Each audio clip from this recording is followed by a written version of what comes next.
दुनिया का जालिम व वहशी तरीन इंसान हलाकू खान अपने घोड़े पे शान से बैठा हुआ था। चारों तरफ तातारी अफवाज की सफ़ें खड़ी थीं। सबसे आगे हलाकू खान का घोड़ा था। हलाकू खान के सामने कैदी मुसलमानों की 3 सफ़ें खड़ी की गई थीं, जिनको आज हलाकू खान ने अपने हुक्म पर कत्ल होते देखना था। फिर वो जालिम बोला, इनके सर कलम कर दो। और जल्लाद ने लोगों के सर काटने शुरू कर दिए। पहली सफ में एक की गर्दन गई, दूसरे की गर्दन गई, तीसरे चौथे की। पहली सफ में एक बेकसूर बूढ़ा गरीब कैदी, जो कि अपने घर वालों का वाहिद कफील भी था, खड़ा था। वो मौत के डर की वजह से दूसरी सफ में चला गया। पहली सफ का मुकम्मल सफाया हो गया। हलाकू खान की नजरों ने उस बूढ़े को देख लिया था कि वो मौत के खौफ से अपनी पहली सफ छोड़कर दूसरी सफ में चला गया था।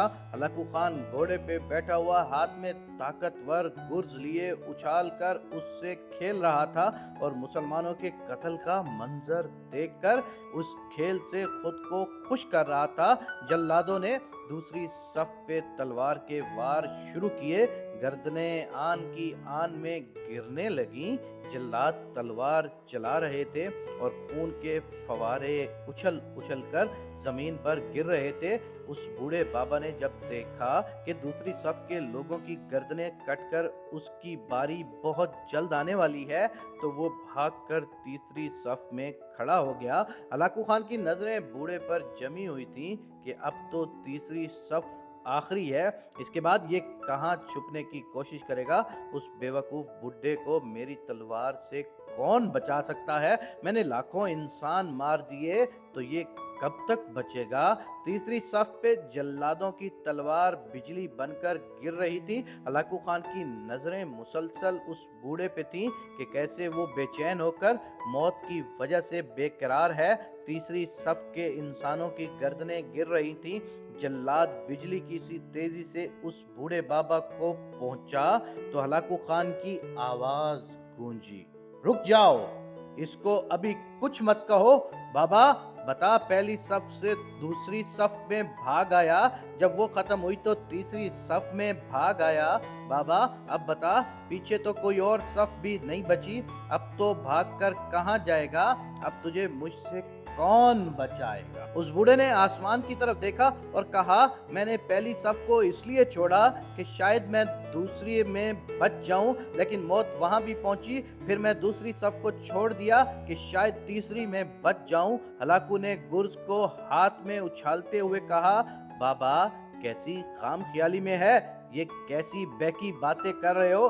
भला तुम्हें मेरी तलवार से कौन बचा सकता है? बूढ़े मुसलमान ने जमीन और आसमान की हर चीज के मालिक उस वहदहू ला शरीक रब्बे जुल जलाल पर बेइंतहा यकीन के साथ कहा, वो ऊपर वाली जात अगर चाहे तो कुछ भी हो सकता है, और अगर वो चाहे तो मुझे तुझसे बचा सकता है। कैसे बचा सकता है? हलाकू खान ने इतने तकब्बुर में कहा कि उसके हाथ से गुर्ज गिर पड़ा।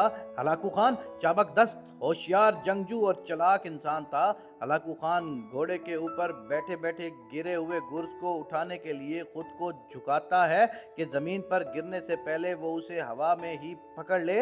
इसी कोशिश में हलाकू खान का एक पांव रकाब से निकला और वो अपने घोड़े से नीचे आ पड़ा, जबकि दूसरा पांव रकाब में ही फंस कर रह गया। हलाकू खान का घोड़ा इतना डर गया कि भाग निकला।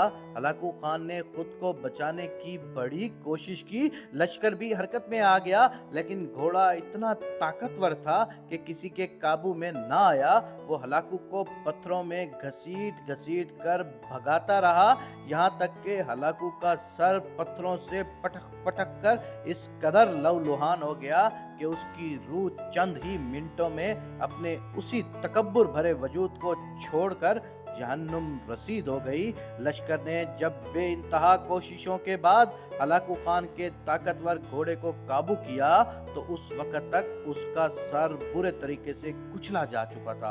हलाकू का लश्कर उस बूढ़े बुजुर्ग से इतना खौफजदा हो गया कि लश्कर ने उसे जानबूझकर नजरअंदाज कर दिया और वो बाबा बड़े आराम और सुकून से पैदल ही अपने घर की तरफ चल दिया।